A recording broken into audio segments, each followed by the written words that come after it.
2 வருஷமா ட்ரெயின் பண்ணிட்டோம், தொண்டர்களா நாங்க உருமாறிட்டோம், அவங்களும் இப்பொழுதைக்கு அரசியல் அப்படின்றது தெரிஞ்சு புரிதலோட இருக்காங்க, விஜய்க்கு பக்கபலமா இருக்காங்கன்றாங்க. அவர்கள்லாம் தொண்டர்கள் ஆகல. எந்த அடிப்படையில்?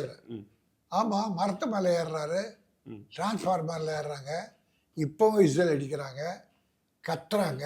கட்சியின் சின்னம் அவர் வந்து கண்ட்ரோல் பண்றாரு, இறங்க இறங்கன்றா இறங்க மாட்டாங்க. தொண்டனா இருந்தா அப்படி ஏற மாட்டான். இப்போ கூட திமுக மாநாடு விருதுநகரில் நடந்தது, இளைஞர் மாநாடு, வேலூர், விழுப்புரம், எங்கெங்கே நடக்குது. ஒரு சின்ன கட்டுப்பாடு மீறல் இருக்குமா? அவ்வளவு. அதான் அரசியல் பயிற்சி. இன்னும் இங்கே பயிற்சி பெறலை. இன்னும் தேர்தல் வந்து இன்னும் ஒரு 2-3 மாதத்தில் இருக்கு. என்ன பண்ண போறாருன்னு தெரியல. கேண்டிடேட் யாருன்னு தெரியல. என்ன சொல்றாரு? 234 தொகுதியிலும் நான் தான் அப்படின்னு எல்லாரும் வேலை பாருங்க, எல்லாம் வேலை பாருங்க. நடக்கவே நடக்காது. வேட்பாளர் விருப்ப மனு வந்து பனையூர்ல கொடுக்க ஆரம்பிச்சிருக்காங்க சார். 5000 அப்படின்னு தான் அவங்க ஒரு நிர்ணயிச்சு அதை நடத்த தயார் நிலையில் இருந்திருக்காங்க. கிட்டத்தட்ட 10,000 மேற்பட்டோர் அங்க வந்திருக்காங்க. 10,000க்கும் மேற்பட்டோர் பேர் அங்க வந்திருக்காங்க.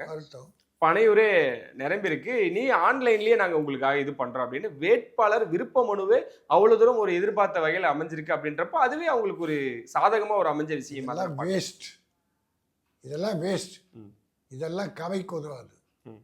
ரசிகர்களில் எத்தனை பேர் எம்எல்ஏ தேர்ந்தெடுக்க போற? எத்தனை பேர் நிற்க தகுதி இருக்கு? இன்னைக்கு இருக்கிற காலம் குறைஞ்சது 10 கோடி குறைஞ்சபட்சம் இல்லாமல் ஒரு எம்எல்ஏ நிற்க முடியாது. செலவு பண்ணணும்.